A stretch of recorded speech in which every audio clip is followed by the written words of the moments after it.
कि एक फकीर ईरान से चल के हिंदुस्तान आया, न प्रॉपर्टी खरीदी न मकान बनाया, बस एक दरख्त के साए में रहे। लेकिन आज 800 बरस गुजर गए, हिंदुस्तान उस फकीर को भूल नहीं पाया। आज करोड़ों लोग उनकी कब्र पे अजमेर मोहल्ला जाकर उनकी कब्र को देखना चाहते हैं, उनकी चौखट को चूमना चाहते हैं। न उनसे कोई ब्लड रिलेशन है, न उनसे कोई समधियाना रिश्ता है, न उन्होंने एक कट्ठा जमीन किसी को दी है। 800 बरस पहले उनका इंतकाल हो गया है। आज उनकी कब्र को करोड़ों लोग देखना चाहते हैं। क्यों? इसलिए देखना चाहते हैं ताकि दुनिया जान ले ये अपने लिए नहीं जिए, ये मजहब के लिए जिए। ईरान छोड़ा अल्लाह के लिए। 25 साल तक शहर शहर घूम के इल्म हासिल करते रहे अल्लाह के लिए। मदीने से इशारा पाकर हिंदुस्तान आ गए अल्लाह के लिए। रात की नींद कुर्बान कर दी, दिन का चैन गंवा दिया, गालियां सुनी, लोगों ने जहर में बुझी हुई तलवार लेके कत्ल का प्लान बनाया, लोगों ने पानी पे पहरा बिठा दिया, फिर भी हिंदुस्तान को नहीं छोड़ा। 97 ईयर्स, एक लंबी जिंदगी इस मुल्क को इस्लामिस्तान बनाने में लगा दी। न जी भर के ठीक से खाया, न जी भर के सोया। रात भर अल्लाह की इबादत के अल्लाह खुश हो जाए, दिन में इस्लाम की तबलीग के कैसे कुफार और मुशरिकीन कलमा पढ़ के मुसलमान हो जाए। इसी धुन में आप जीते रहे। दुनिया से जाते जाते 90 लाख मुशरिकों को साहिब ईमान बना दिया। अब अल्लाह ने इनाम क्या दिया? इनाम ये दिया कि हुमायूं की कब्र पे कोई नहीं जाता, जहांगीर की कब्र को कोई तलाश नहीं करता। 800 बरस तक इस हिंदुस्तान में मुसलमानों ने हुकूमत की। उन शाहाने हिंद के नाम तक लोग नहीं जानते। मैं नहीं जानता, तारीख पढ़ने वाला तो आप क्या जाने। 800 बरस तक कितने लोगों ने सल्तनत की, मगर उस फकीर की कब्र पे सारा हिंदुस्तान जाना चाहता है। बिहार से हजारों बसें, बंगाल से हजारों बसें, पाकिस्तान से हजारों लोग, बांग्लादेश के हजारों लोग, रोजाना 10, 20, 50 हजार, सालाना करोड़ों की हाजिरी। पता चला कि जिसने मरते मरते 100 एकड़ जमीन छोड़ के मरा था, उसकी कब्र पे उनके बच्चे नहीं जाते। जिन्होंने मेरे को 50 कमरे का घर दिया, मैं उनकी कब्र पे नहीं जाता। लेकिन जिसने एक टाका नहीं दिया, 800 बरस पहले उनकी कब्र पे सारा हिंदुस्तान जाना चाहता है। बस जान लीजिए आप, जो सिर्फ बच्चों के लिए जीता है, बच्चे उसको भूल जाते हैं। जो बीवी के लिए जीता है, बीवियां उससे बगावत कर जाती हैं। जो सिर्फ घर मकान के लिए जीता है, ये जमीन, ये मकान, ये दीवार, ये पोर्टिको, ये सोफा, ये गद्दा, ये पलंग, जो सिर्फ अपने घर को मॉल बनाने के लिए जीता है, उसे हसरत के साथ अपना घर छोड़ के 2 गज जमीन कब्रिस्तान में जाना होगा। यह सारी बनाई हुई दुनिया को, चाहे वो 1000 हाथ पांव पट के फरिश्ते से मोहलत मांगे कि 10 मिनट के लिए मुझे बच्चों को वसीयत करने दे दो, फरिश्ते 1 सेकंड की मोहलत नहीं देंगे और कहेंगे 70 साल की लंबी मोहलत मिली तो कुछ नहीं किया, अब 10 मिनट की मोहलत दूंगा तो क्या करेगा। 50 साल की लंबी जिंदगी अल्लाह ने दी तो झूठ बोलते रहे, गुटखा खाते रहे, शराब पीते रहे, मौलाना मौलवी का मजाक उड़ाते रहे, हारमोनियम तबला बाजा वाली कव्वाली को रात रात भर आंखें फाड़ के देखते रहे, मस्जिद को उजाड़ते रहे, खानकाह उजाड़ते रहे। थोड़ी सी दौलत मिली तो फिरौन बन गए, दौलत घटी तो अल्लाह को गाली देने लगे। इस खिलाफत और गंदगी में सारी जिंदगी गुजर गई। अब 10 दिन की मोहलत दूंगा तो क्या करेगा तुम, 10 मिनट की मोहलत दूंगा तो क्या करेगा। अल्लाह को मालूम है कि तू क्या करेगा। अभी तो बेकरारी, बेचैनी और दुनिया छूट रही है तो कहता है अब छोड़ दीजिए ताकि मैं नेकी करूं, सजदा करूं। और जहां इस मुसीबत से नजात मिलेगी 10 मिनट के बाद फिर वही काम करना शुरू करेगा। 1 मिनट की मोहलत नहीं मिलेगी। बंदा तड़पता रहता है, आंखें फाड़ के छत देखता है, आंखें फाड़ के अपने बाल बच्चे, बीवी, नवासे नवासियां, पोते पोतियां सबके चेहरे को देखता है। लगता है कि मैं पोते को गले लगा लूं, मैं अपने नवासे को गले लगा लूं, मगर फरिश्ते कहते हैं कुछ नहीं। इसीलिए वो तड़पता हुआ दुनिया छोड़ के चला जाता है। फिर बाल बच्चे उसके 2-4 घंटे ढोंग रचाते हैं, रोते हैं, पीटते हैं। फिर 10 दिन के बाद वही रात भर मोबाइल पबजी गेम में लग जाते हैं। उसको भूल जाते हैं कि जाओ तुम 75 साल की सारी जिंदगी गुनाहों में गुजारा, और जिसके लिए गुजारा वो 5 दिन तुमको याद नहीं कर पाया, 5 मिनट कब्र में तेरा साथ नहीं दिया, सारी दुनिया की कहानी उसकी खत्म हो जाती है। लेकिन इन फकीरों को बरेली में मेला लगा हुआ है, किचोछा में मेला लगा हुआ है, मारेरा शरीफ में मेला लगा हुआ है, बेलग्राम शरीफ में 24 घंटे कब्र पे रौनक। वहां गुलाब चढ़ाया जाता है, चादरें चढ़ाई जाती है, मुश्क और कस्तूरी लगाया जाता है। जिनके पास कोई बहुत बड़ी जागीर नहीं थी, बस एक फॉर्मूला है कि दुनिया का सारा काम सिस्टम से होता है। दुनिया वालों के नाचने गाने से दुनिया का निजाम नहीं बदलता है। ऐसा नहीं कि ये नाचेगा गाएगा तो इस्लाम खत्म हो जाएगा, ये नाचेगा कूदेगा मदरसा दुनिया का सारा मिट जाएगा। ये कूद कूद के मर जाएंगे, ये नाच नाच के मर जाएंगे, कानून बना बना के मर जाएंगे, मगर इस्लाम का हर आने वाला वक्त रोशन तरीन होता चला जाएगा। इस्लाम वो पौधा है जिसका जो कभी खजा रसीदा नहीं, हरा भरा होता रहेगा। पहला वो दिन था एक बंदे ने कलमा पढ़ा था। आज 14,000 साल नहीं हुए, सिर्फ 1400 साल हुए, 1500 साल हुए। एक बंदा कलमा पढ़ा था, लेकिन आज 200 करोड़ लोगों के नाम के साथ लफ्ज़ मोहम्मद जुड़ा हुआ है। यह 200 करोड़ मोहम्मदी फौज है पूरी दुनिया में। 200 करोड़ फौज, दुश्मनी होती रही, मुस्तफा के दीवानों की तादाद में इजाफा होता रहा। 100 साल पहले भी दुश्मनी हुई, लेकिन एक बंदा मरता है, 50 नए लोग दुनिया में ईमान लाकर नबवी फौज में शामिल हो जाते हैं। यह इस बात की दलील है कि ये नाचें कूदें, मगर इस्लाम न खत्म हुआ है न होगा। उस वक्त तक इस्लाम रहेगा जब तक कि हर घर में इस्लाम का कलमा दाखिल न हो जाए। ला यबका अला ज़हरिल अर्द बैतु मदरियों वला फब्र इल्ला अदखलहुल्लाहु कलिमतल इस्लाम।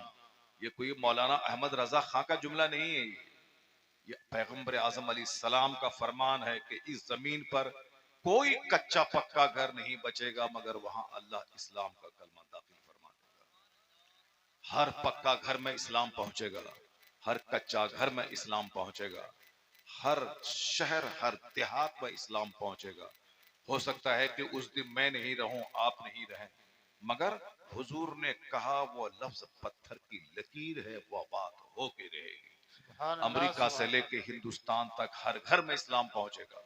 और आज से 50 साल पहले 7 समंदर पार का एक दानिश्वर ने कहा था, दुनिया में जो साइंस पढ़ने पढ़ाने का माहौल पैदा हो रहा, जो सच्चाई के जानने खोज करने का जो रुझान पनप रहा है, लोग तवहुमात की दुनिया से निकलकर हकीकत पसंदी की दुनिया में कदम रख रहे हैं।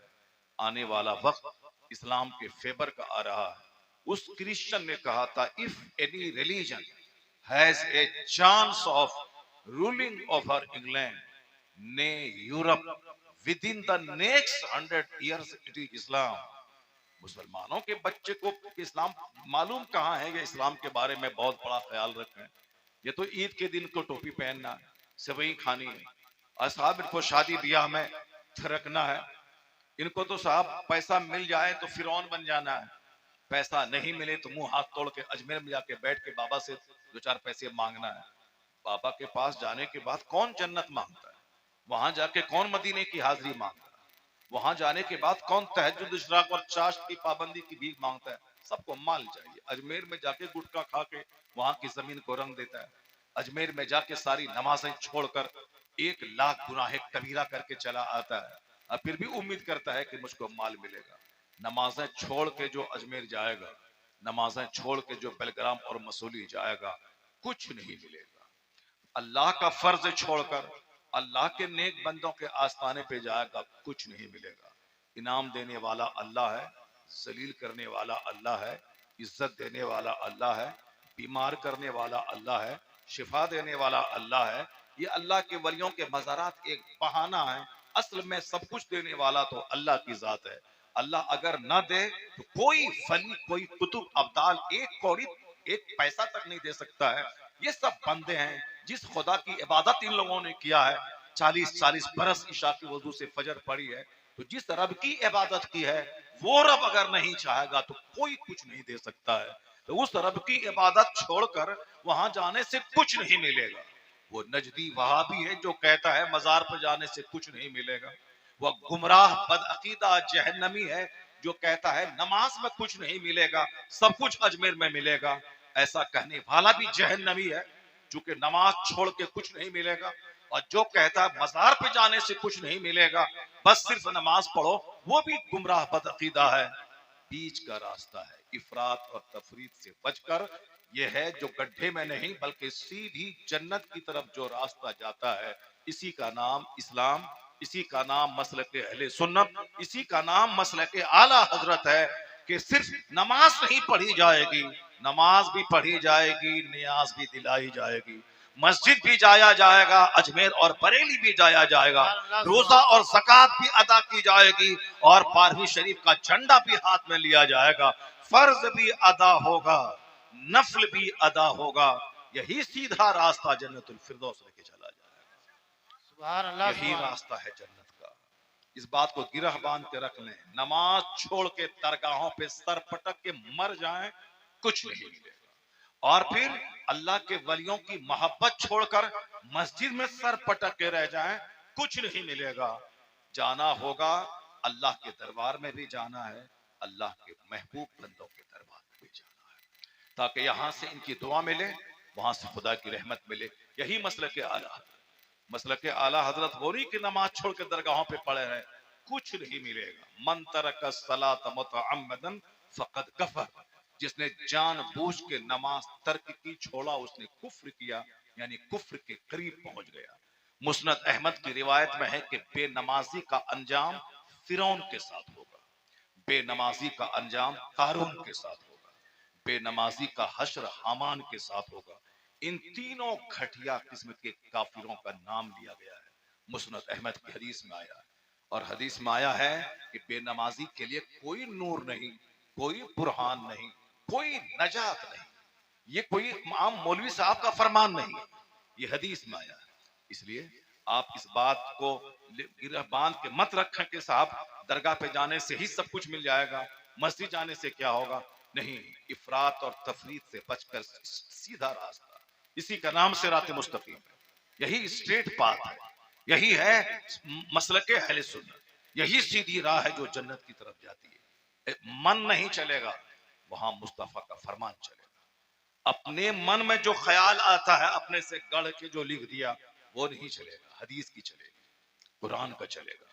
कुरान अल्लाह का फरमान है, हदीस रसूल पाक का फरमान है, तो हदीस की चलेगी, कुरान का चलेगा, अल्लाह का चलेगा, अल्लाह के रसूल का चलेगा। ये हमारा नहीं चलेगा। ये हमारे बच्चे जो जाहिल, ये जो कहते हैं कि आने वाला वक्त मुसलमानों के लिए बड़ा बुरा आने वाला है, ये नहीं जानता है कुरान, ये नहीं पढ़ता है हदीस। इसे तो रफी के गाने याद है, इसे तो फिल्म में नाचने वालों का जीन्स इसको याद है, फिल्म में नंगे होकर नाचने वाले हीरो का गाना इसको याद है, इसको तो जोकरों की तरफ बाल रखना आता है। ये हुजूर की बात सुन के सिर्फ उछलता है जलसे में, बाकी 24 घंटे अपने घरों में उसे, उसके लिए मॉडल मुस्तफा की साथ नहीं है, उसके लिए मॉडल फिल्म का एक्टर है, उसके लिए मॉडल फिल्म की एक्ट्रेस है, उसके लिए मॉडल शादी ब्याह में फिल्म का एक्टर है। तो अकीका, खतना, तमाम तकरीबात में फिल्म के एक्टर की नकल वो करते हैं, मुस्तफा की नकल कहां करते हैं, हुजूर की बात कहां मानते हैं। हमारी शादी काफिरों की तरह, हमारी तकरीबात काफिरों की तरह, हमारा लिबास काफिरों की तरह, हमारा चेहरा काफिरों की तरह, हमारे सर के बाल का स्टाइल काफिरों की तरह। मेरी जवान जवान बेटियां जो स्कूल कॉलेज में तालीम हासिल कर रही हैं, उनका जीन्स टी शर्ट काफिरों की तरह। फिर कैसे उम्मीद करें कि रहमत नाजिल हो फरिश्तों की तरह, अल्लाह के वलियों की तरह, हम मैं जो चाहूं मैं हाथ उठाऊं सारी दुआएं मेरी कबूल हो जाए। इन सारे सवालात का जवाब मैं कुरान करीम की एक आयत पढ़ के आपके सामने रखता हूं, क्योंकि आज बकवास बहुत है, बकवास है। गौस पाक कहां है? गौसे पाक किस दिन के लिए हैं? जब हिंदुस्तान तबाह हो जाएगा तब गरीब नवाज की करामत आएगी क्या? जब पूरा बगदाद तबाह हो जाएगा तब गौसे आजम करामत दिखलाएंगे क्या?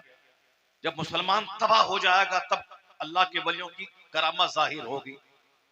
इस तरह की बातें लोग कर रहे हैं। एक दीवाना दिल्ली में बैठकर वो अल्लाह के वजूद पे क्रिटिसाइज कर रहा है, सिर्फ करोड़ों मुसलमानों को कंफ्यूज करने के लिए, क्योंकि मुसलमान अल्लाह पर ब्लाइंडली विश्वास करता है, बगैर किसी दलील के मैं खुदा को मानता हूँ, मेरा हक है, मेरा रब हक है, इस्लाम हक है, कुरान हक है। लेकिन ये जो फेथ है, इस फेथ को चरमरा देता है वो डिबेट, करोड़ों आदमी को अंदर से हिला देता है। जबकि एक दुनियावी पढ़ा लिखा आदमी खुदा के वजूद पे वो हमला करता है। ये इस्लाम के दुश्मनों की शरारतों की जितनी साजिश है, उस साजिश का एक हिस्सा ये भी है कि यकीन की दौलत छीन लिया जाए। फिर यह दाढ़ी धोते रहे कोई फायदा नहीं, अंदर से यकीन ही खत्म हो जाए अल्लाह पर से, रसूल पाक पर से, इस्लाम पर से। अब चाहे दाढ़ी ढोएं, चाहे सर पे टोपी पहने, चाहे जुब्बा पहने, उससे क्या लगा हुआ है? दाढ़ी तो सर के बाल है चेहरे के, निकल गए छोड़ दिया। यकीन का ताल्लुक दिल से है। ये सर पे टोपियां बाजार में खरीदे, सर पे पहन लिया, यकीन का ताल्लुक दिल से है।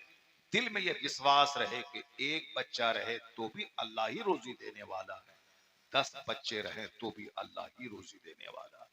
वो कभी अल्लाह को नाराज करते हुए वो एबॉर्शन नहीं करवाता, वो कभी अल्लाह को नाराज करने के लिए वो हराम काम नहीं करेगा, अब अपने बच्चों का कत्ल नहीं करेगा। वो जानेगा कि मेरा रब कह दिया है कुरान में कि ला तक़्तुलू औलादकुम खश्यत इमलाक, गरीबी के डर से बच्चों को कत्ल मत कर, मैं तुझे भी रोजी देता हूं, तेरे बच्चों को भी रोजी दूंगा। मगर यहाँ यकीन है कि झूठ नहीं बोलेंगे तो पैसा कहां से आएगा, यहाँ यकीन है कि जुआ नहीं खेलेंगे तो माल कहां से आएगा। चलो ठीक है, सदकात खैरात सब है, मगर झूठ बोले बगैर तो रोजी नहीं मिलेगी। नहीं पैसा कमाएंगे तो हज कहां से करेंगे? आला हजरत से पूछा गया था, एक बंदा हराम कमाता है और करोड़ों लाखों रुपए वो खैरात कर देता है, करना कैसा है? आपने कहा अगर कपड़े में गंदगी लग जाए तो उसको पाक साफ पानी से पाक किया जाता है, अगर पेशाब से कोई उस गंदगी को धो दे तो गंदगी और फैल जाती है। उसी तरह माले हराम कमा के कोई खर्च करके सवाब की उम्मीद रखता है तो उस पर कयामत के दिन और मुकदमा दर्ज किया जाएगा कि तुमने हराम पैसा खर्चा करके सवाब की उम्मीद कैसे कर लिया, तुमने सवाब की उम्मीद कैसे कर लिया। अल्लाह पाक है, पाक माल को पसंद करता है, हराम अल्लाह नहीं कबूल करता है। चाहे 1 लाख देग इमाम हुसैन के नाम पे मुहर्रम में खिचड़ा बना के बांट दें, एक दाना कबूल नहीं होगा अगर वो हराम का है। 1000 हज कोई कर ले, अगर हराम पैसे का है नहीं कबूल होगा। बस ड्रामा तमाशा लोगों ने कर दिया, हराम कमाए और देग लुटाएं, मजार पे जाके वहां से 10 लाख रुपए का झूमर डाल दें।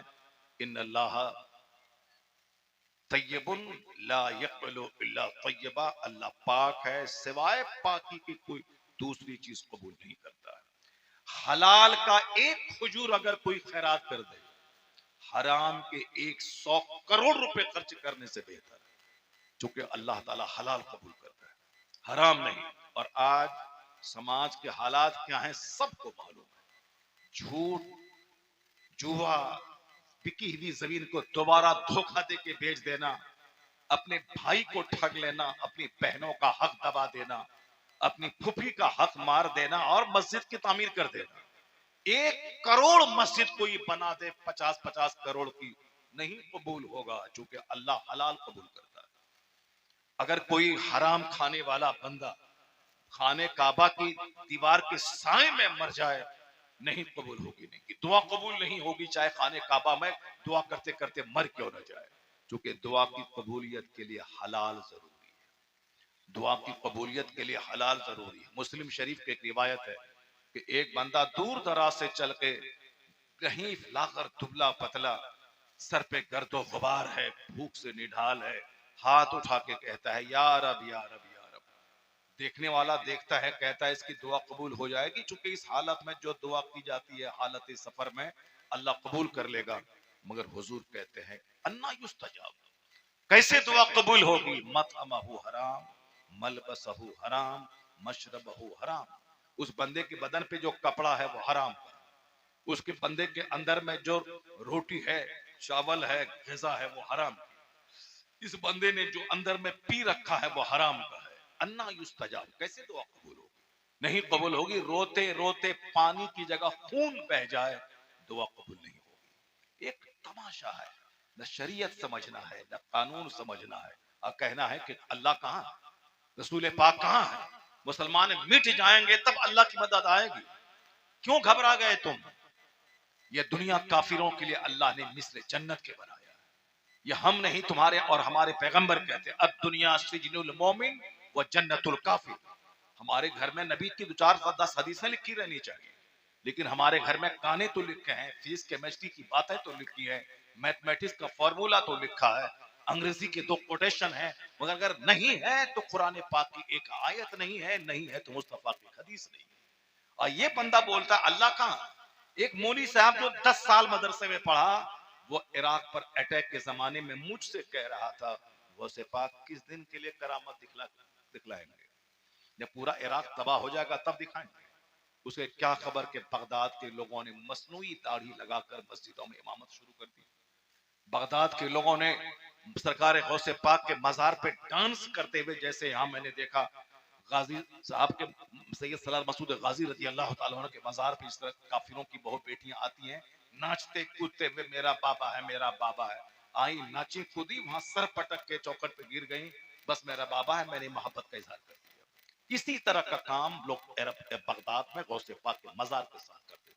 जब इराक और ईरान की जंग में लोग मर जाते थे तो उसको नाचते हुए लोग गौसे पाक के मजार पे लाते थे। सरकार गौसे आजम की कब्र के सामने लोग नाचते हुए डेड बॉडी को लाते थे। जब मौलवी दाढ़ी, मसनूई आर्टिफिशियल दाढ़ी लगा के मस्जिद में नमाज पढ़ने लगे, जब मजार पाक पे डांस करते हुए लोग आने लगे, जिस शराब को इस्लाम ने मिटाया था वह शराब मुसलमानों के घर में दाखिल हो जाए, तो फिर वो बंदा बोले कि गौसे पाक किस दिन के लिए है, इसका मतलब है कि does not know what is इस्लाम। वो नहीं जानता इस्लाम क्या। अल्लाह अगर चाहे 1 सेकंड में सारी दुनिया को फना कर, लेकिन अल्लाह अगर ऐसा कर देता तो दुनिया बहुत पहले फना हो जाती ना। जिस दिन हमारा और आपका दादा झूठ बोला था, अगर उसी दिन अल्लाह हमारे बाप को जमीन में दफन कर देता, धसा देता, तो हम कहां से पैदा होते? जिस दिन मेरा परदादा जोहर की नमाज छोड़ा, उसी दिन अल्लाह फौरन उसको पकड़ लेता, तो हमारा दादा कहां से पैदा होता और हम कहां से पैदा होते? इसका मतलब है कि अल्लाह ताला मेरी चाहत के मुताबिक फौरन मुजरिमों को नहीं पकड़ता है। चाहे मस्जिद में कोई टॉयलेट कर दे, कुरान पाक को टॉयलेट में डाल दे, कोई मस्जिदों को तोड़ दे, ये दुनिया दारुल जजा नहीं है, ये दुनिया दारुल अमल है। ये तकरीर कलाकारी दिखलाने के लिए नहीं होती, ये कुरान समझाने के लिए होती है, रसूल पाक का फरमान समझाने के लिए। ऐसा नहीं कि मैं कलाकारी दिखलाऊं और चला जाऊं, नहीं। इसीलिए तो हम लोग बस तकरीर को कलाकारी समझते हैं। एक एक जुमला दिल में उतारो और जो दिमाग में कंफ्यूजन का कचरा है उसको दूर करो। पढ़े लिखे लोग कहते हैं कि अब मुसलमान लूट जाएंगे तब गौसे पाक की करामत होगी। खाजा गरीब नवाज किस दिन के लिए करामत क्यों नहीं दिखला रहे? शादी ब्याह में सारा काम काफिराना, मकान की तामीर में सारा काम काफिराना, घर के माहौल कल्चर में सारा काम काफिराना, और ये उम्मीद करते हैं कि वलियों की तरह मुझ पर रहमत नाजिल हो। नहीं, रहमत नाजिल होगी कि मोहम्मद से वफा तूने तो हम तेरे हैं। ये जहां चीज है क्या लौह कलम तेरे हैं। मुस्तफा की गुलामी में इज्जत है, मुस्तफा की पैरवी में इज्जत है। अगर शादी ब्याह अकीका खतना वलीमा घर की तामीर रिहाइश तर्ज जिंदगी सारी चीजों में अगर फिल्मी स्टाइल नहीं बल्कि नबवी स्टाइल अगर शामिल हो, फिर हाथ उठाने की भी जरूरत नहीं है। डॉक्टर इकबाल की माने तो खुद ही को कर बुलंद इतना कि हर तकदीर से पहले खुदा बंदे से खुद पूछे बता तेरी रजा क्या है। तू क्या चाहता है मेरे बंदे? दिल में ख्याल आएगा अल्लाह तबारक व तआला तेरी मर्जी के मुताबिक तेरा काम करेगा। यहाँ काम अल्लाह रब्बुल इज्जत की मर्जी का हो तब, अल्लाह रब्बुल इज्जत की पसंद का हो तब। अल्लाह नाराज हो मगर मेरा रिश्तेदार नाराज ना हो, मेरे अहबाब नाराज ना हो, मेरा समाज नाराज ना हो, सब दूसरों की खुशी तलाश करने में लगा हुआ है। और जब संकट में गिरता है तो कहता है अल्लाह कहाँ है? अल्लाह तेरी शहे रग से ज्यादा करीब है, ये बता दे कि तू कहाँ है। मुस्तफा अन्नबी औला बिल मुमिनीन मिन अनफुसिहिम, नबी मुसलमानों की जान से ज्यादा करीब है, लेकिन मुसलमान ये तो बता दे कि मुसलमान कहाँ है।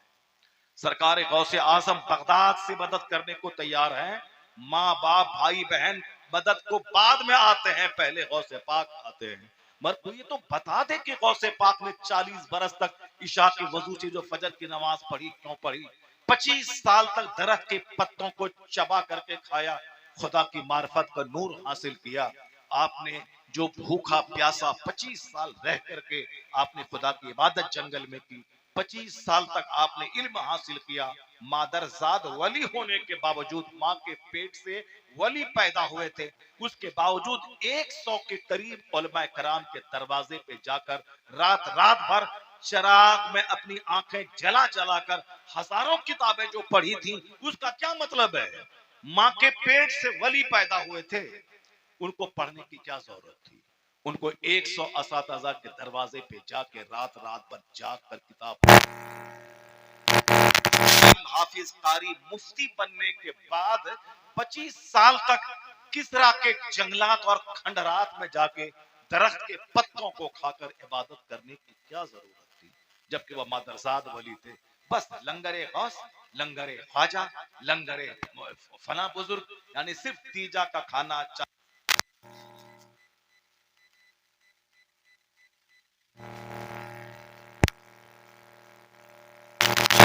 पाखाना। और उसके बाद जब मुसीबत आई तो अल्लाह कहाँ है, रसूल पाक कहाँ है? ये मत बोलो कि अल्लाह कहाँ है, ये बोल के तू कहाँ है, तेरा घर कहाँ है, तेरे बाल बच्चे कहाँ है, तेरा कल्चर कहाँ है। सिर्फ कुरान शरीफ की एक आयत में पढ़ता हूं, जो कुरान बंदे का कलाम नहीं, अल्लाह का कलाम, उस अल्लाह के कलाम में मेरे इन सारे सवालात का जवाब दिया गया है। मैं तो 10 कुरान पाक की आयतें पढ़ता, मगर आज चूंकि वक्त नहीं है और आप घबरा रहे हैं, आप तो दूसरी टाइप की तकरीरें सुनने के आदी हैं आप, जो कि कोई के जन्नत चला जाऊं। कड़ाके की सर्दी में नमाज पढ़ने की क्या जरूरत है? कड़ाके की सर्दी में आप तहज्जुद पढ़ने की क्या जरूरत है? रमजान की गर्मी के महीने में रोजा रखने की क्या जरूरत है? कूद के जन्नत का कोई टिकट नहीं। ये बता दीजिए, आम के पेड़ में कभी लीची फलते हुए देखा है आपने? आप गेहूं लगाते हैं, क्या कभी वहां से मक्का की खेती होती है? अगर आपने ऐसा किया है तो बस मैं आज आपको गारंटी देता हूं कि आप जैसे चाहें जिए, जन्नत आपको मिल जाएगी। ऐसा नहीं होता है। आम के पेड़ से आम फलता है। बलग्राम, मसूली, बरेली, किचौछा, अजमेर, बगदाद, 1 लाख खानकाहों से 1 लाख तावीज डाल दें आम के पेड़ में कि सेब निकल जाओ, सेब निकल जाओ, सेब निकल जाओ, नहीं निकलेगा सेब। अगर ऐसा हो जाए तो 50 लाख तावीज सबसे पहले हम अपने दरवाजे पे जो आम का पेड़ है उसमें डाल देंगे और निकलता रहेगा सेब, और खाते रहेंगे। फिर कश्मीर के सेब खरीदने की क्या जरूरत है? ऐसा नहीं होता है, चाहे रगड़ के मर जाए नहीं होगा। कुदरत का कानून है, आम के पेड़ से आम, लीची के पेड़ से लीची, और खीरा के पेड़ से खीरा, ककड़ी के पेड़ से ककड़ी, अमरूद के पेड़ से अमरूद, धान के पौधे से धान, गेहूं के पौधे से गेहूं, साग के पौधे से साग। ये कानून कुदरत है, ये कुदरत के कानून के खिलाफ नहीं होता। अल्लाह चाहे तो कर सकता है, अल्लाह के लिए कौन सी बारी बात है। बगैर खंबे के जो आसमान बनाया, जो समंदर के ऊपर में जमीन को ठहरा दिया, जो जमीन के नीचे से मवाद निकाल के पहाड़ बना के जमीन के लिए खूंटा बना दिया, जो पानी के एक कतरे से एक अजूबा इंसान पैदा किया है, उसके लिए कोई भारी बात नहीं। वो चाहे आम के पेड़ से लीची निकलवा दे, वो चाहे सेब के पेड़ से सोना निकाल दे, वो जो चाहे सो कर सकता है। कुन फयकून, वो सिर्फ कहता है हो जा तो हो जाता है। लेकिन ये कुदरत अल्लाह का कानून नहीं। अल्लाह चाहे बगैर माँ बाप के बच्चा पैदा कर, ये अल्लाह के पास ताकत है। जैसे जनाबी आदम अलैहिस्सलाम को बगैर माँ बाप के अल्लाह ने पैदा कर दिया। लेकिन ये नियम नहीं। नियम क्या है? माँ बाप आपस में मिलेंगे तब बच्चा पैदा होगा। अल्लाह चाहे बगैर बाप के बच्चा पैदा हो जाए, जैसे जनाब ईसा अलैहिस्सलाम को अल्लाह ने पैदा किया, माँ है मगर बाप नहीं है, अल्लाह ने अपनी कुदरत दिखा दी। लेकिन नियम यह है, औरत और मर्द ये दोनों अलग अलग सिंफ हैं, ये दोनों को एक दूसरे के लिए बनाया गया है। मर्द बाहर कमाए, औरतें घर में रहेंगी। लेकिन जब औरत घर से बाहर जाए और मर्द घर में चूड़ी पहन कर रहे तो कयामत आएगी, जलजला पैदा होगा, समाज में कोहराम बपा होगा, कोरोना आएगा, ताउन फैलेगा। क्योंकि मर्द कमाने के लिए बना है, मेहर की रकम मर्द देगा, कपड़ा लत्ता मर्द देगा, सारी चीजें मर्द देगा। ये औरत कमजोर पैदा हुई है, ये घर में रानी बन के रहेगी, ये घर में रहेगी, बाल बच्चे पैदा करेगी, शौहर की खिदमत करेगी, आराम से खाएगी सोएगी, रानी बन के रहेगी। मर्द को बाहर जाके कमाना है, क्योंकि मर्द को अल्लाह ने औरत के मुकाबले में दोगुनी ताकत दी है इसको, इसलिए ये बाहर जाएगा। ये कमजोर है तो घर में रहेगी। लेकिन जरा हालात देखिए, मर्द घर में बैठे हैं, मार्केटिंग औरतें कर रही, तो कोरोना नहीं आएगा तो क्या होगा, तब परेशानी नहीं आएगी तो क्या आएगी। या दोनों दो काम के लिए है। ऐसा नहीं होता है कि एक साल मर्द बच्चा पैदा करें और एक साल औरत बच्चा पैदा करे, अगले साल हम घर में रहे हैं तो अब इस साल तुम घर से बाहर रहो, नहीं, वो औरत इसी काम के लिए बनाई गई। दोनों अपनी हद में रहे, इनकी ड्यूटी या दोनों आपस में मिलेंगे तब बच्चा पैदा होगा। ऐसा नहीं कि एक साल औरत बच्चा देगी और दूसरे साल मर्द बच्चा देगा, ऐसा नहीं है। चाहे आदमी रगड़ के मर जाए, अमेरिका आज 500 साल से कोशिश कर रहा है कि हो जाए कुछ, ऐसा नहीं हो रहा है। मौत नहीं हो, इसकी दवा ढूंढते ढूंढते साइंसदान मर गए, मगर आज तक एक मुअम्मा है कि मौत कब आएगी और मौत से छुटकारा कैसे मिलेगी, ये नहीं हो सका। यह इस बात की दलील है कि बंदा चाहे हजार कुछ कर ले, ये कमजोरी का पुतला है और अल्लाह सारी कायनात का मालिक है। बंदा के चाहने से सब कुछ नहीं होता है, वरना सबसे पहले अमेरिका के इंजीनियर 50 करोड़ रुपए तनख्वाह लेके मौत की दवा ढूंढ लेते। पहले गारंटी तो मिल जाए कि मैं 200 साल जिंदा रहूंगा, उसके बाद ना बंदा घर मकान गाड़ी छकड़ा करेगा।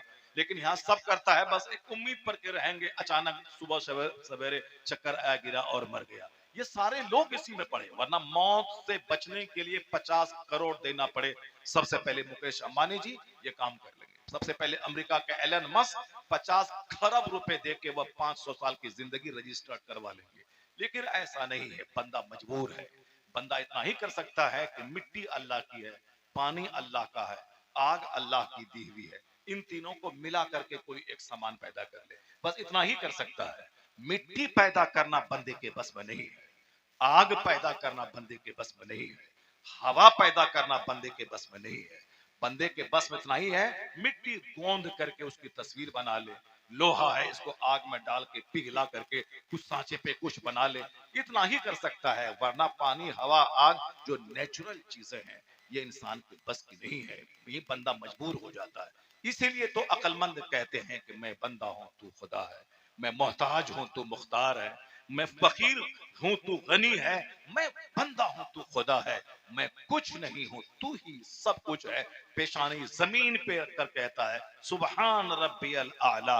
काफिर बोलता है कोई खुदा नहीं है, मगर अक्लमंद जब गौर करता है तो अपनी आजिजी तस्लीम करके जमीन पे सजदा करके कहता है मालिक मैं बंदा हूं तू मेरा खुदा है, तू मुझे अपने फजल से जहन्नम की आग से बचा ले। इसी को कुरान में कहा गया इन्न फी खल्क़िस समावाति वल अर्द वख्तिलाफिल लैलि वन नहार लआयातिल लिउलिल अलबाब अल्लज़ीना यज़कुरूना अल्लाह क़ियामन व क़ुऊदन व अला जुनूबिहिम व यतफ़क्करूना फी खल्क़िस समावाति वल अर्द रब्बना मा खलक़्त हाज़ा बातिला सुब्हानका फ़क़िना अज़ाबन नार।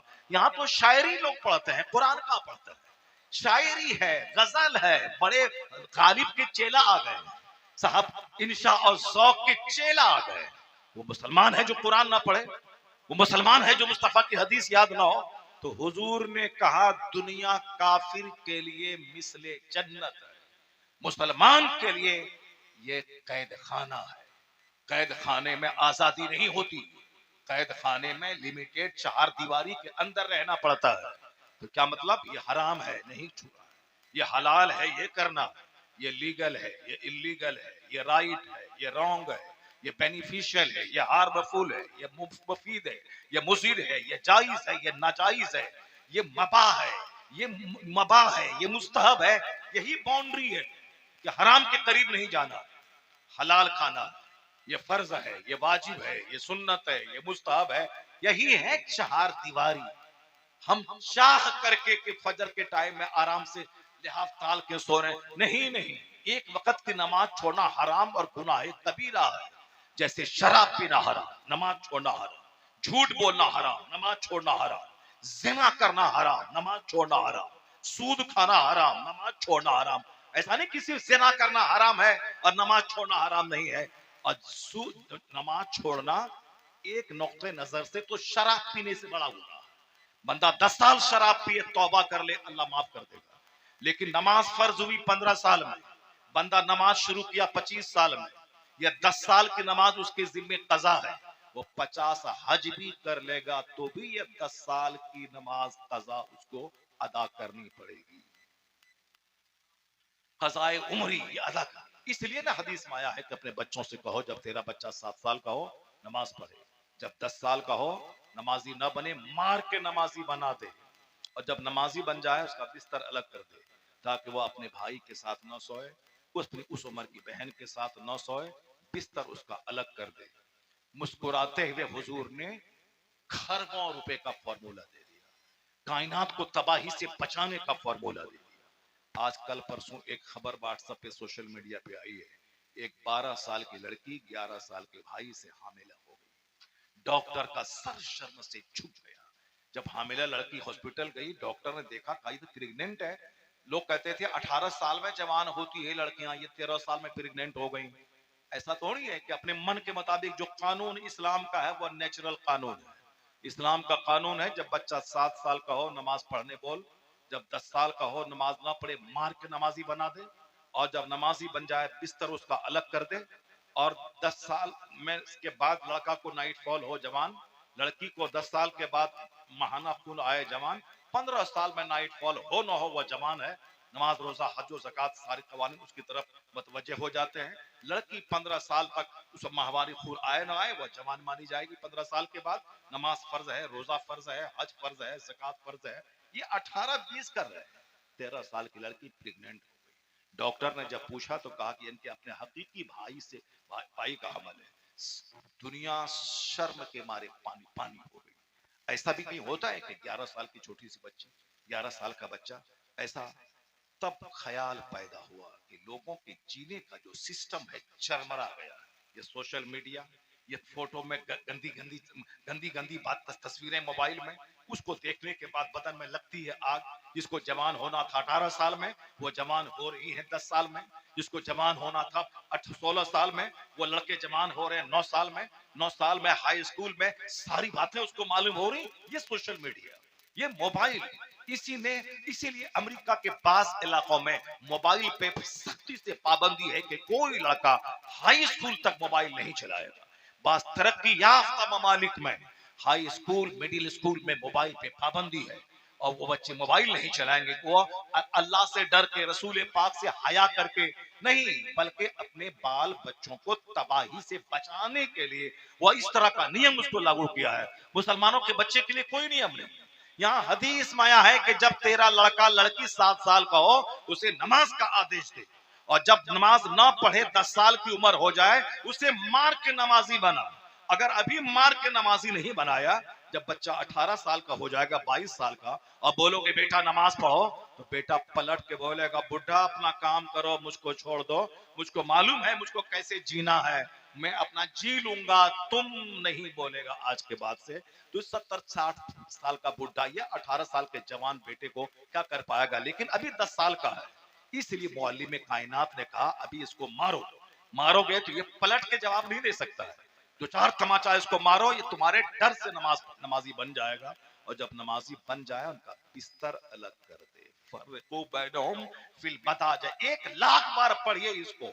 जब बच्चा 10 साल का हो जाए उसको मार के नमाजी बना, और जब नमाजी हो जाए उसका बिस्तर अलग कर दे। अब ये अपने भाई के साथ न सोए, अब ये अपनी उसी उम्र की बहन के साथ ना, मेरा बेटा मेरी बेटी गुड़िया है, या मेरा बेटा मुन्ना है, ये मुन्ना है, ये गुड़िया है, ये अपना नहीं चलेगा।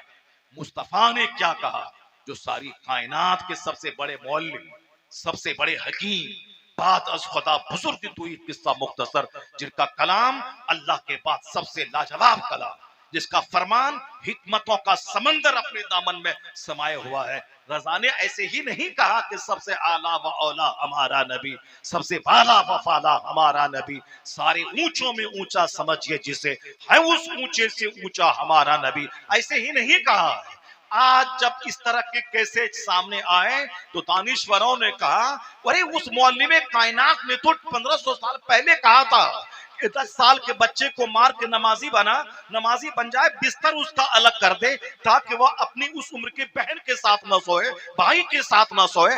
आज तबाही का तमाशा देखने के बाद आज लोग कहते हैं कि इनका बिस्तर अलग हो और फिर इनके हाथ में गंदी चीजें ना हो, इनको नमाजी बना दिया जाए, अल्लाह का डर के दिल में डाल दिया जाए, वो अपने हम उम्र भाई बहन के साथ बिस्तर पे न सोए, वह तनहा सोने के आदी हो। गर्ल्स हॉस्टल में जो तमाशा हो रहा है एक साथ सोने की वजह से, बॉयज हॉस्टल में जो इकलामबाजी और लवातत का माहौल पैदा हो रहा है एक बिस्तर पे सोने की वजह से, लड़कियां लड़कियों के साथ जो होमोसेक्सुअलिटी कर रही है एक बिस्तर पे सोने की वजह से, आज का दानिश्वर चिल्ला रहा है कि लड़कियों को उस उम्र की लड़की के साथ ना सोलाया जाए, लड़के को उस उम्र के लड़के के साथ ना सोलाया जाए, सबका बिस्तर अलग रहे। तो जहां करोड़ों फिलोसफर की नजर आज गई है, वहां मुस्तफा की नजर 1500 साल पहले चली गई है। इसलिए हुजूर का हर फरमान इंसानियत के लिए, मुसलमानों के लिए, आदमियत के लिए, सारी कायनात के लिए लाभदायक है। पहले मुसलमान उस पर अमल करें, फिर सारी दुनिया को उसके फायदे बताए, तब सारे लोग मिलजुल कर यही कहेंगे, सारे अच्छों में अच्छा समझिए जिसे, है उस अच्छे से अच्छा हमारा। सारे ऊंचों में ऊंचा समझिए जिसे, है उस ऊंचे से ऊंचा हमारा नबी। सुनेंगे कुरान शरीफ की एक आयत, बस सिर्फ एक बात, 50 सवाल का जवाब। मेरे ख्याल से अगर आपने तवज्जो से उस आयत करीमा को सुन लिया, फिर दोबारा कभी नहीं बोलेंगे कि अल्लाह कहाँ है, गौसे पाक की करामत कहाँ है, गरीब नवाज की करामत कहाँ है, बल्कि आप सर झुकाकर अपने अंदर की सारी खराबी, सारी कमजोरियों को दूर करने की कोशिश करेंगे। क्योंकि कुरान अल्लाह का कलाम है, बंदे का कलाम नहीं। बंदा कमजोरी का पुतला है। अल्लाह रब्बुल इज्जत तमाम सिफाते कमालिया का जामे है। अल्लाह का कलाम पढ़ने में शिफा है, देखने में सवाब है, अपने घर में रखने में बरकतों का खजाना है। उससे बंदा पढ़े। एक जगह आया है, वत्लु अलैहि नबअ अल्लज़ी आतैनाहु आयातिना, आया है कि उनकी खबरें सुनाइए ए हबीब, लोगों को उनके अहवाल बताइए, लोगों को उनकी खबरें बताइए, ताकि लोगों को इबरत हासिल हो, लोगों को सबक मिले। ये कौन कहता? अल्लाह अपने महबूब पर कुरान नाजिल करके कहा, आप उन लोगों को उनकी खबरें सुनाइए।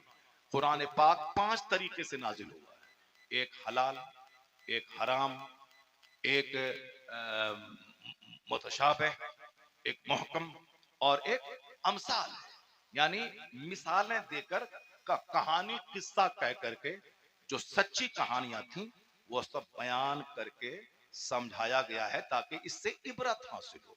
फअहिल्लु हलाला, इसके हलाल को हलाल जानो, इसके हराम को हराम समझो, जो अहकाम है उस पर अमल करो, और जो मुतशाबह हैं उस पर ईमान लाओ, और जो अमसाल हैं, मिसालें हैं, उससे इबरत हासिल करो, नसीहत हासिल करो।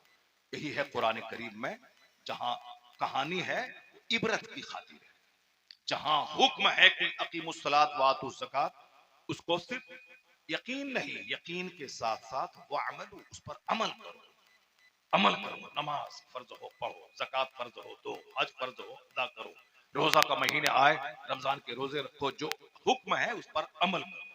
और जो जो आयात मुतशाबिहात हैं उन पर ईमान लाओ कि जो अल्लाह ने कहा वो सच कहा, चाहे मेरी समझ में आए ना आए, जो अल्लाह ने कहा है वो सच कहा है।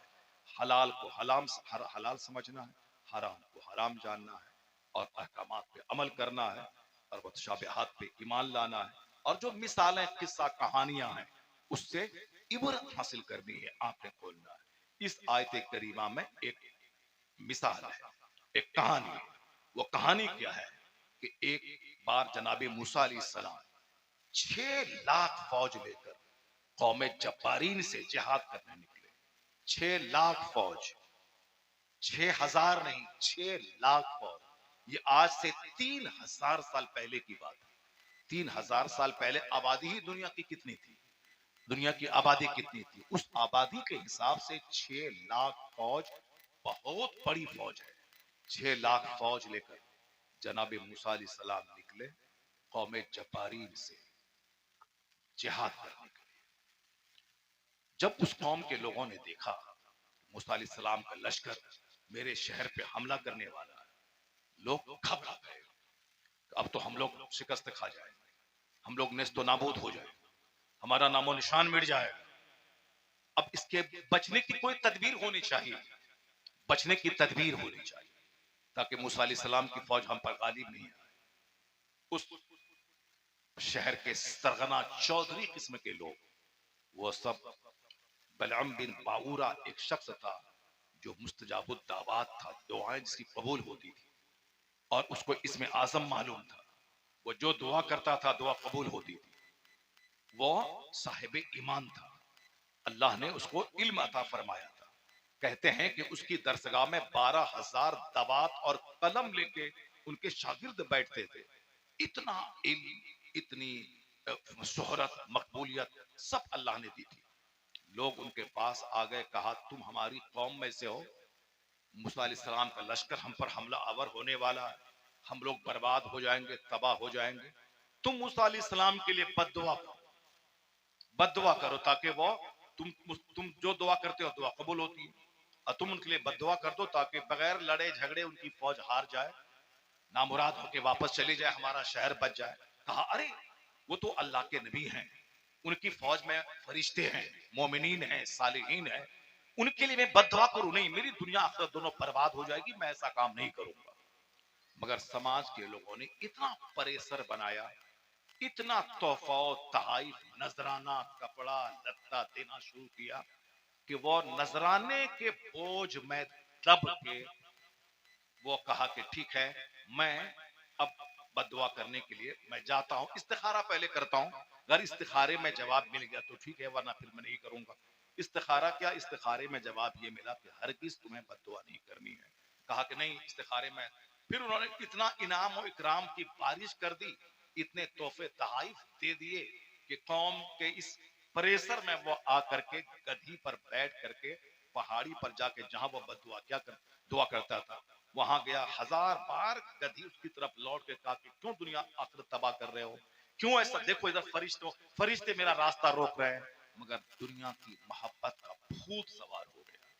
इसलिए दुनिया की मोहब्बत का भूत कैसे कैसे लोगों को तबाह करता है, जरा देखें। जो इसको इसमें आजम मालूम था, जिनकी दुआ कबूल हुआ करती थी, जो जमीन पर बैठकर कहते हैं कि अर्श आजम को देख लिया करता था, इतना पहुंचा हुआ शख्स, ख्वाहिशात, डिजायर, विशेष, ये भी हो, वो भी हो, मकान भी हो, गाड़ी भी हो, फॉर्च्यूनर भी हो, मॉल भी हो, फ्रिज भी हो, एसी भी हो, कूलर भी हो, ये जो ख्वाहिशात लोगों को तबाह बर्बाद किए हुआ है। मस्जिद का माल रहे कि मदरसे का माल रहे कि ज़कात का माल रहे कि खैरात का माल रहे, ये सब माल को हड़प जाना है। बच्चों के सामने घुटने टेक देना है, बीवी के सामने घुटने टेक देना है, ईद का दिन है, नया कपड़ा चाहिए, बस सब कुछ ख्वाहिशात के पीछे जो तबाह हवा। अल्लाह कहता है वलौ शीना लरफअनाहु, जो बातें मैंने उनको दी थी, अगर मैं चाहता तो उसको तो बुलंद कर देता, वलाकिन्नहु अखलदा इलल अर्द वत्तबा हवा, लेकिन ये अपनी ख्वाहिशात के पीछे चला गया, ख्वाहिशात के पीछे चला, ये ख्वाहिशात का गुलाम बन गया, जमीन पकड़ के रह गया, लालच, हिर्स, हवस में तबाह बर्बाद हो गया, ख्वाहिशात के पीछे पड़ गया, तबाह बर्बाद हो गया। अल्लाह क्या कहता है, फमसलहु मसलल कल, उसकी मिसाल कुत्ते की तरह, इन तहमिल अलैहि यलहस और तत्रुकहु यलहस। क्या हुआ, जब उसने मूसा अलैहिस्सलाम के खिलाफ बदुआ शुरू की तो उसकी जबान पे बनी इसराइल की जगह पे कौम जब्बारीन का नाम आ जाता था। जब वो कहता था कि मूसा अलैहिस्सलाम की फौज को तबाह कर दे, तो उसकी जबान पे ये जुमला जारी होता था कि ए अल्लाह मेरी इस कौम को तबाह कर दे। लोग जो उसके इर्द गिर्द थे, कहा तू क्या कह रहा है? कहा मैं क्या करूं, मेरा काबू मेरी जबान पे नहीं है, मैं बोलना कुछ चाहता हूं, जबान से कुछ निकल रहा है।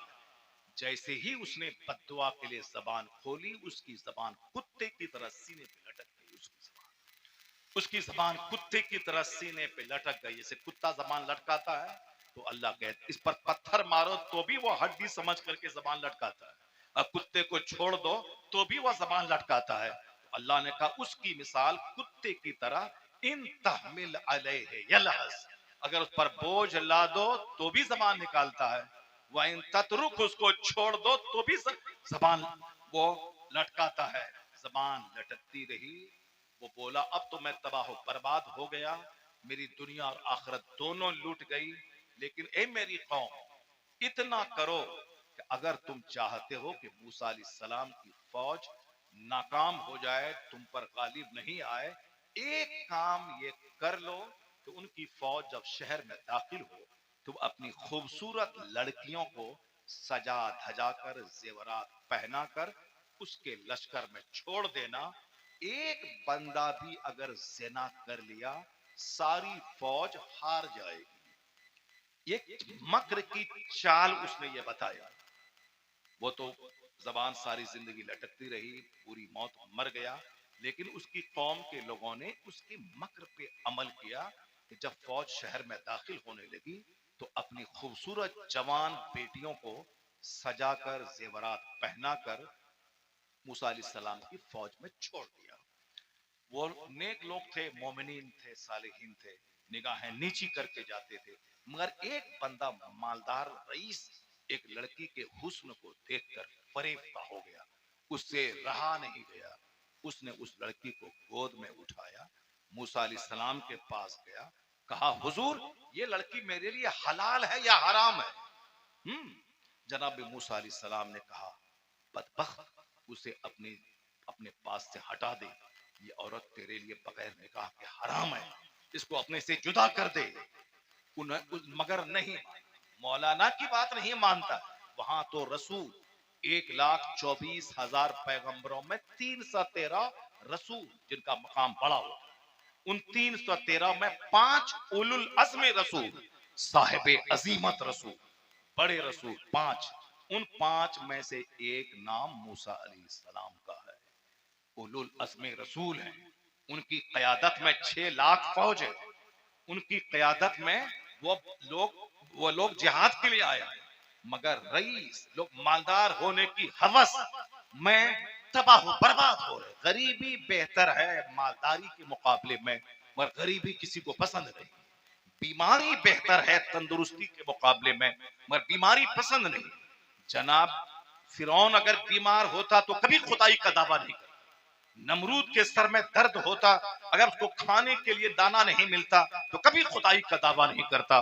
खुशहाली आदमी को फिरौन बना देती, खुशहाली आदमी को मगरूर बना देती, खुशहाली बहुत सारे बेजा ताविलात सिखाती है, खुशहाली दीन की खिदमत करने वाले मुबल्लिगीन के खिलाफ जरी बना देती है, मुबल्लिगीन और दुआत का गुस्ताख बना देती है खुशहाली।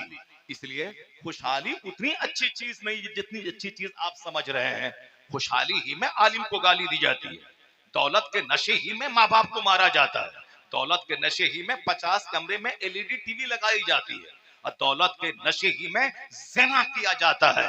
अभी देखा ना, अभी जो रिपोर्ट आई है पूरी दुनिया के सामने, उस रिपोर्ट में दुनिया के जितने बड़े बड़े चौधरी हैं सब नंगे हो गए। कौन प्रेसिडेंट, कौन प्रधानमंत्री, आयरलैंड का वो जजीरा जहां खूबसूरत बागात, खूबसूरत महल बने हुए थे, और अमेरिका का प्रेसिडेंट, लंदन का प्रेसिडेंट, कहां कहां के वजीर आजम, सबको 15 साल, 12 साल, 13 साल की लड़कियां सप्लाई की जाती थी, और सब छुट्टी लेके घूमने के बहाने वहां अपनी हवस की आग बुझाने के लिए जाते थे। आज जब वो रिपोर्ट सामने आई है तो दुनिया के सारे बड़े बड़े सरगने सब नंगे हो गए हैं, सबकी औकात समझ में आ गई कि ये सब किस कदर शराब के और 13-14 साल की लड़कियों के दीवाने हैं। और ये चढ़ चढ़ के इस्लाम के कानून के खिलाफ बोलते हैं, कानून हिजाब के खिलाफ, कानून पर्दा के खिलाफ, नमाज के खिलाफ, हज ज़कात के खिलाफ, इसके खिलाफ बोलते हैं। जो सर से लेके पांव तक ज़िना में डूबा हो, शराब में डूबा हो, उसे क्या हक पहुंचता है कि आदमियत के खिलाफ, शराफत के खिलाफ, ह्यूमैनिटी के खिलाफ, ऑनेस्टी के खिलाफ, सदाकत और सच्चाई के खिलाफ, खुदा की इबादत और रियाजत के खिलाफ जबान खोले। अल्लाह ने इन्हें जलील और रुस्वा कर दिया है। अगर अब जिस दिन वो समझ ले कि नमाजी अगर बढ़े तो गुनाह घटेगा, सजदा करने वाले बढ़े तो गुनाह घटेगा, ये ऐसा नहीं होगा कि शराबी को छोड़ें और नमाजी को डंडा मार के प्लेटफॉर्म से भगाएं। ये प्लेटफॉर्म है, ये मस्जिद नहीं है। और शराबी शराब पिए चलेगा, जिना करने वाला जिना करे चलेगा, पर नमाजी नमाज पढ़े तो ये नहीं चलेगा। ऐसों को तो जलील होना ही था। अल्लाह ने इसको रुस्वा और जलील करके दुनिया के सामने बता दिया किस कदर घटिया किस्म के लोग हैं। इसलिए खुशहाली खुद से आ जाए, हलाल तरीके से आ जाए तो ठीक है, उसके लिए ज्यादा लालायित, ज्यादा बेचैन नहीं होना है कि दौलतमंद बन ही जाए। नहीं नहीं, अल्लाह अगर खुद से हलाल तरीके से दौलत आपको दे दे तो अल्लाह का शुक्र अदा करो। करोड़ों शुक्र, अरबों शुक्र, महासंख्यों शुक्र, अल्लाह तेरा शुक्र है। तो फिर उस वो दौलत बर्बाद नहीं करेगी, वो दौलत सदका तो खैरात के लिए उभारेगी, नेक काम के लिए उभारेगी, मसाजिद और मदारिस और खानका की तामीर के लिए उभारेगी, गरीबों, मिस्किनों, बेवाओं, मासूरों, बीमारों के इलाज कराने के लिए प्रेरित करेगी। अगर हराम तरीके से दौलत आई, सिर्फ ज़िना होगा, शराब पी जाएगी, जुल्म होगा, अत्याचार होगा, जैसे दुनिया में हो रहा है। वह रईस था 6 लाख की फौज में, मालदार आदमी, खूबसूरत लड़की को देखा, पागल हो गया, गोद में उठाया, जनाब मूसा अलैहिस्सलाम के पास गया, कहा हुजूर ये हलाल है कि हराम? कहा बदतमीज, अपने से जुदा कर, यह तेरे लिए हराम है, बगैर निकाह के हलाल कैसे होगी? चुना मगर नहीं माना, नबी की बात नहीं माना, उलुल अज़्म रसूल की बात नहीं माना। जब इस खोपड़ी में भूत सवार होता है जिना और शराब का, कोई नसीहत अमल नहीं करती है। वो क्या बोलेगा? मौलाना की बात में वो असर नहीं रहा कि लोग नमाजी बने, ये मौलाना पे मरेंगे कि इनकी बात में असर नहीं रहा। लेकिन वो ये नहीं देखें कि इनकी खबासत, इनकी खिलासत, कि दुनियादारी ने इनको तबाह बर्बाद करके रखा। आसमान से बारिश होती है, सरखेज जमीन फसल उगाती है, लेकिन सड़ी हुई बंजर जमीन पे वही बारिश होती है, फसल चलकर राख हो जाती है। तो बारिश का कसूर नहीं, कसूर उस सड़ी हुई जमीन का है जो फैज से महरूम रही। तो बात कुरान हदीस की बात मौलाना बोलते हैं, तो बात का कसूर नहीं है, कसूर उस सड़े हुए दिल का है जो पत्थर हो चुका है, जो मगरूर हो चुका है, जो रोजाना झूठ बोलते बोलते पत्थर से ज्यादा सख्त हो गया है, जो दुनियादारों, काफिरों, मुशरिकों का चेहरा देखते देखते अंदर से दिल अंधा हो चुका है। उस अंधे दिल पे कौन कुरान असर करेगा? उस अंधे दिल पे कौन सी हदीस की बात असर करेगी? वो हिदायत नहीं मानेगा तो मर देगा कि मौलाना की बात में असर नहीं रहा। उलुल अज़्म रसूल 313 में 5 उलुल अज़्म, उस 5 में से एक नाम मूसा अलैहिस्सलाम का, जिसे कलीमुल्लाह कहते हैं। वो कलीमुल्लाह की ने उन्हें समझाया, मगर वो बदतमीज नहीं माना, अपने खेमे में उस खातून को ले गया, उनके साथ ज़िना किया। ज़िना करने के बाद अल्लाह का वो अजाब फूट पड़ा कि घंटे भर के अंदर 70,000 लोग ताउन के मर्ज में तड़प तड़प के मर गए। 1 घंटे के अंदर 70,000 लोग। गिल्टी की जो बीमारी होती है, ताउन की, प्लेग की, उस मर्ज में कौन? वो कौम जबारीन के लोग नहीं, वो कुफार मुशरिकीन नहीं, मूसा अलैहिस्सलाम की फौज में जो बनी इसराइल के लोग शामिल थे, जिसका रईस जिना किया था, उस कौम के लोग 70,000 1 घंटे के अंदर में तड़प तड़प के मर गए। तितर बतर हो गई फौज, सारे लोग भाग गए। जनाब मूसा अलैहिस्सलाम सख्त नाराज होकर लश्कर से अलग हो गए। पूरी कौम हार गई और 1 घंटे के अंदर 70,000 लोग पूरी मौत मर गए ताउन की वजह से। अल्लाह क्या कहता? फक्सुसिल कसस, ए हबीब ये किस्सा बयान कीजिए लोगों से, क्यों? लअल्लहुम यतफक्करून, ताकि वह सोचे, ताकि वह गौर करे। बस मुंह में आ गया, बोल दिया, ख्वाजा कहां है, गौसे आजम की मदद कहां है? अब मौलाना लोगों की दुआ में वो असर नहीं रहा, मुंह में आ गया, फट से बोल दिया। इस आयत करीमा से पता चला कि एक बंदा अगर ज़िना करता है तो फौज से फरिश्ते अलग हो जाते हैं। बंद फरिश्तों की मदद से बंदे महरूम हो जाते हैं। क्योंकि मुसलमानों की फतह का राज मलाइका मुकर्रबीन, मलाइका उस फौज के साथ रहते हैं, फरिश्ते आसमान से जमीन पर उतरते हैं। हमने कभी भी जाहिरी तादाद से जंग नहीं जीती है। हम रहते हैं 313, तो 10,000 फरिश्ते मेरे साथ रहते हैं। 500 रहते हैं तो 5 लाख फरिश्ते मेरे साथ रहते हैं। और फरिश्ते गुनहगारों के साथ नहीं रहते हैं, फरिश्ते ज़नाकार के साथ नहीं रहते हैं। जिस घर में कुत्ता हो वहां फरिश्ता नहीं जाता। जिस घर में जहां नापाक जुनूबी लोग रहें वहां पे फरिश्ते रहमत के नहीं जाते। जहां ज़िना हो वहां फरिश्ते नहीं जाते। जहां पाप हो वहां फरिश्ते नहीं जाते। एक बंदा के गुनाह की वजह से 6 लाख फौज हार गई। एक बंदा। जहां कदम कदम पे ज़िना, कदम कदम पे शराब, कदम कदम पे सूद, देहात, शहर, स्कूल, कॉलेज, गली कूचा, क्या शादीशुदा, क्या गैर शादीशुदा, क्या 4-4, 5-5 बच्चे की माएं, क्या कुंवारी दोशीजाएं, हर तरफ कहीं प्यार मोहब्बत के नाम पे, कहीं लव के नाम पे, कहीं साहब म्यूचुअल लिविंग के नाम पे, कहीं लिविंग इन के नाम पे, कहीं साहब आजादी इजहार राय के नाम पे। हर तरफ ज़िना, हर तरफ शराब, हर तरफ मस्तियां, हर तरफ नाच, हर तरफ। तो एक बंदा जिना करे तो 6 लाख फौज हार जाए। जहां हर समाज में बदकारियां हो, जहां हर सोसाइटी में बदकारियां हो, दिमाग में बदकारी का जुनून चढ़ा हो, वहां कैसे फतह मिलेगी? हमारी कौम की फतह का राज है तकवा, परहेजगारी। वइन तस्बिरु व तत्तकू, अल्लाह ने कुरान में कई जगहों पे कहा, अगर तुमने सब्र किया और गुनाहों से अपने आप को बचाया तो कामयाबी तुम्हारा कदम चूमेगी। यहां भी कामयाब रहोगे, मरने के बाद जन्नत मिलेगी। कंडीशन, शर्त है सब्र, तकवा, ईमानदारी, सदाकत, सच्चाई। अब तो आपको पता चल ही गया होगा अभी जो रुसवाइयों का आलम है वह किस वजह से है। अब कभी मत बोलिएगा कि गौसे पाक की करामत कहाँ है, गरीब नवाज की मदद कहाँ है, और अल्लाह के फरिश्ते क्यों नहीं उतरते हैं।